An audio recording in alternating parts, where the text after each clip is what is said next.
Hello everyone, good morning, good afternoon and good evening. Welcome back to Pulse Report TV, your trusted source for credible, detailed and balanced news across Nigeria and beyond. If this is your first time here, please take a moment to subscribe, like this video and share it with others.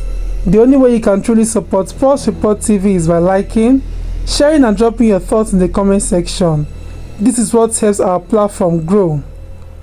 Stay with us to the end of this report because today's story is not just about Ohafia, not just about Senator Uzor Kalu, but about democracy, constitutional rights, protests, political tension, and the future of election transmission in Nigeria. Tension has been rising in Ohafia, Abia State, following strong reactions against Senator Uzor Kalu. However, in a dramatic turn of events, Ohafia traditional rulers and a tripartite political team have officially rejected and nullified a youth proclamation made against the senator. A political tripartite team made up of the All Progressive Congress, the OUK movement, and the Reality Organization publicly condemned what they describe as false and misleading attacks on Senator Uzor Kalu. According to the team, certain individuals who claim to represent Ohafia youths made publications and radio announcements declaring the senator unwelcome and accusing him of labeling Ohafia as an IPOB zone. The political team described this statement as false, misleading, dangerous, and capable of causing tension and division in the community. They warned that such actions threaten the peace and unity of Ohafia. The matter quickly escalated to the traditional institution. The Udumeze Ohafia Eze Orji Odonsi, alongside the President General of the Ohafia Improvement Union Worldwide, Prince Kalu, expressed strong displeasure over the youth proclamation. A delegation led by Prince Imanwosu alongside notable figures including Comrade Chidu Koha, Ambrose Onwuka, Princess Ifeoma Okereke, and Mbeloma Aye, paid a formal visit to the Udumeze Oha to lodge an official complaint. They stated clearly that the individuals behind the proclamation lack authority to speak for Ohafia people. The Traditional Council responded strongly.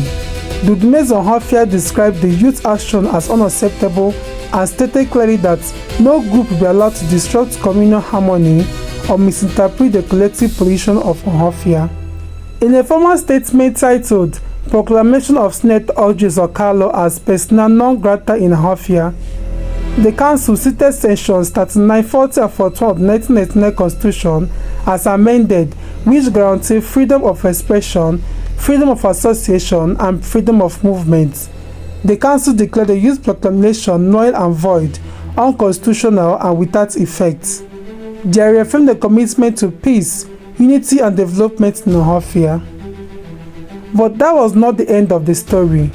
In a new development, Ohafia women took to the streets in protest.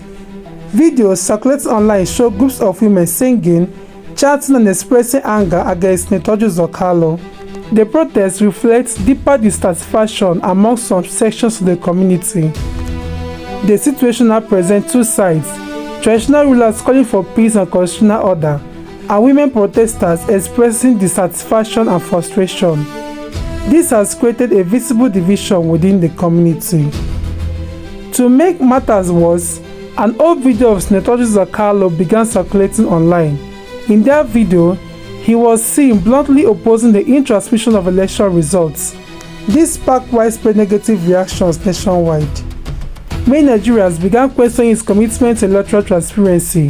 However, hours after the video went viral, Senator Kalu publicly debunked it. He stated that the video was old and he now fully supports e-transmission of election results.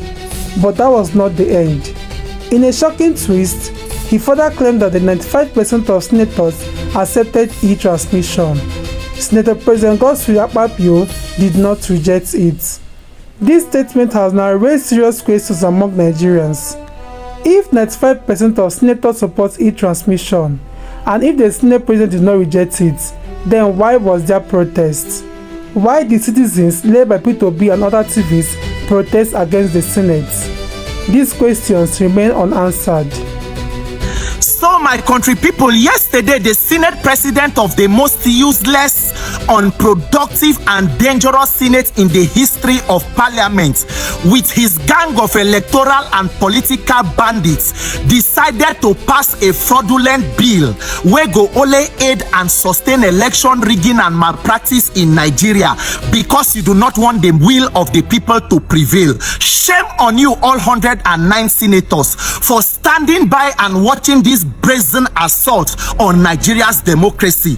2027, the will of the people will prevail. Let us be very clear on this, because I don't want to talk plenty just to give a few updates.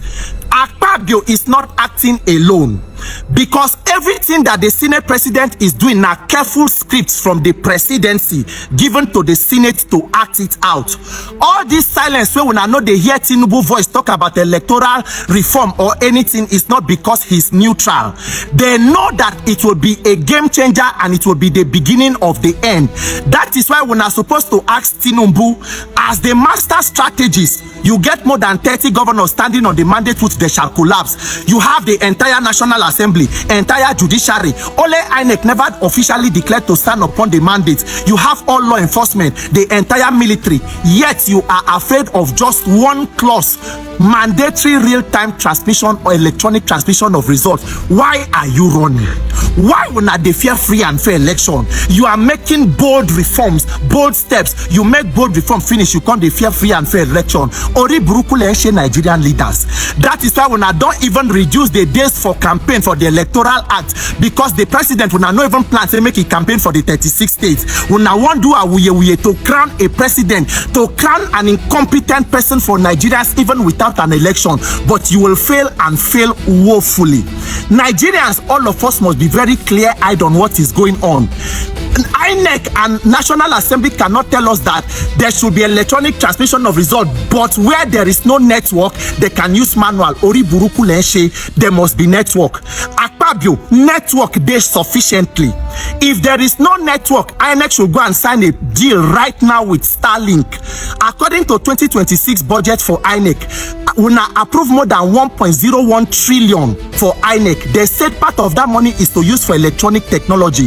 What are they using the electronic technology for? From where are they getting it?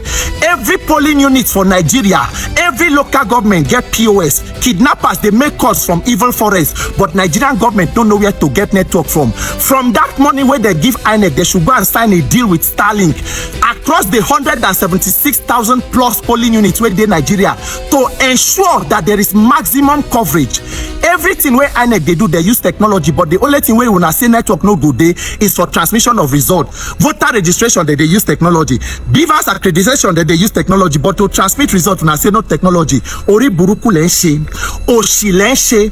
Nigerians, this message is for all of us. One thing where this electoral reform rally and protest don't prove, and all of the agitation be say we can improve transparency in our electoral process through amending that bill and making it right with the right clauses. We must increase the pressure. As these so-called harmonization committees they meet, Nigerians, we must not go and sleep. This is the time for everybody. The mother of all protests now the thing will happen nationwide, because waiting Akpabio want to do is for them to rig and steal an election without the mandate of the people. It will not work. Whether you are civil society, labor, opposition, coalition, all of them, I don't know where when they coalesce they go. All of them where they run, Obi, Atiku, Amechi, everybody must come together. Religious leaders, they know they hear our voice now. You will keep quiet. You allow criminals to rig themselves into power. Then you come and tell us to pray for them, because some of our traditional and religious leaders, it's like the Ori Buluku politicians they do when they share in that Oshito they do. Nigerians, it is not the time to be silent. Our lives depend on our elections and our votes counting. As they do so, we must mobilize. The mandate of the people must prevail. Between now and any time when National Assembly they come back, Nigerians wake up and mobilize. Increase the pressure. Make we know they fear people. We're supposed to they fear us, because the power of the people must be greater than the criminals in power. Akpabio, there is network. Akpabio, there is network. Anybody will send you, those people where they play drum for you from Asu Rock, for you to the dance to and for National Assembly, to convert the Senate into an APC town hall. Shame go catch all of una, and Nigeria will be free, and Nigeria will be great in our lifetime. Me, this country, I no die here, I live here. It must work in my lifetime. My name is Peter for Nigerians. Nigerians, mobilize. Come out and insist that your vote should count. They want to steal your election. They want to steal your mandate. Do not allow criminals to continue to manage you. Let leaders take care of this country. We have no business with this kind of organized criminality we call government.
Because there are no coverage in my village, I vote no.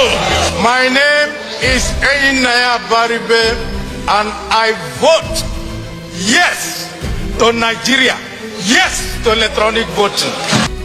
Please, I want to know, or Nigerians want to know, if there has been any time in the 10th Senate that you have opposed electronic voting, or any senator opposed electronic voting, you in particular, sir? No, to best of my knowledge, the 10th Senate have progressed very well. Even Godswill Akpabio himself, who is the Senate President, never opposed transmission of results by electronically. No. Engineer Abaribe was in the Senate. He knew our view. 95% of the senators supported electronic transmission of the results. What they are circulating, I have seen. They are saying, oh, we said there is no electronic voting because there is no light, there is no This was what happened 5 years ago in the in the 9th Senate. So I'm surprised that people can be this cheap. Even on the day we had closed session, I spoke for 15 minutes. My submission was electronic transmission. I supported Abaribe. Even when Abaribe spoke, he's alive. I asked him, why didn't he call me to tell Nigerians to be in that meeting? They had that. What we agreed, electronic transmission. Even Akpabio, even the president of Nigeria himself supported electronic transmission. Nobody's against it. So I don't know why it should be a big deal. They are carrying pictures I spoke in the 9th Senate about 5-6 years ago to come and say today. I never said anything like that. Rather, the 10th Senate, almost 95% of all of us said that it should be transmitted electronically, and that is what we supported. But one senator brought that amendment, transfer. That was just a problem. You know, lawyers, he looked at it legally and said transfer. We came back to withdraw that motion and put electronic. What the government says was electronic. And later we came back because of noise. People did not hear when the Senate President finally spoke. So I caution Nigerians to stop doing small politics when there is no politics to be done. The picture that are circulating about me was picture that happened 6 years ago, which what I said then was then right. Now there's improvement that we can go and do electronic transfer. Thank you very much. Let us remind that just days ago, citizens led by P2B and other prominent activists staged a protest over the alleged refusal of the Senate to fully pass the e-transmission bill. After the protest, the Senate eventually passed the bill, but in what many are describing as a suspicious and controversial manner. The bill was passed with conditions. It states that in regions where there is no network coverage, election transmission will revert to manual method. This condition has sparked outrage. Many Nigerians argue that it creates loopholes, it may open doors for manipulation, and it weakens transparency. Now there are growing calls for wider protests, not just in Abuja this time, but across the country. The tension is increasing. Citizens are asking, is this genuine reform or political strategy? Political analysts say Senator Kalu's recent statement may be an attempt to reposition himself politically, but critics argue that his words have only created more confusion. By claiming majority support for e-transmission while public protests suggest otherwise, more questions are being raised about transparency within the Senate. Is this political smartness or political miscalculation? The Ohafia situation, combined with national electoral tension, has placed the Senate under serious scrutiny. This situation is bigger than one man. It touches on community unity, constitutional rights, electoral transparency, trust in leadership, youth activism, and women's voice in politics. Nigeria is at the sensitive point politically, and citizens are watching closely. So to my viewers, we want to hear from you. Do you think the youth proclamation against Senator Orji was justified? Was the Traditional Council right to declare it null and void? What do you think about the women's protest in Ohafia? Do you believe the e-transmission bill was passed transparently? If 95% of senators supported it, why was there protest? And is Nigeria moving forward in electoral reform or going backward? Drop your thoughts in the comment section. If you found this report informative, please like this video, share it and subscribe to Pulse Report TV. Remember, the only way you can truly support our platform is by liking, sharing and commenting on our videos. Your engagement is what keeps us growing. Thank you for being part of the Pulse Report TV team. Until next time, stay informed, stay alert and stay engaged.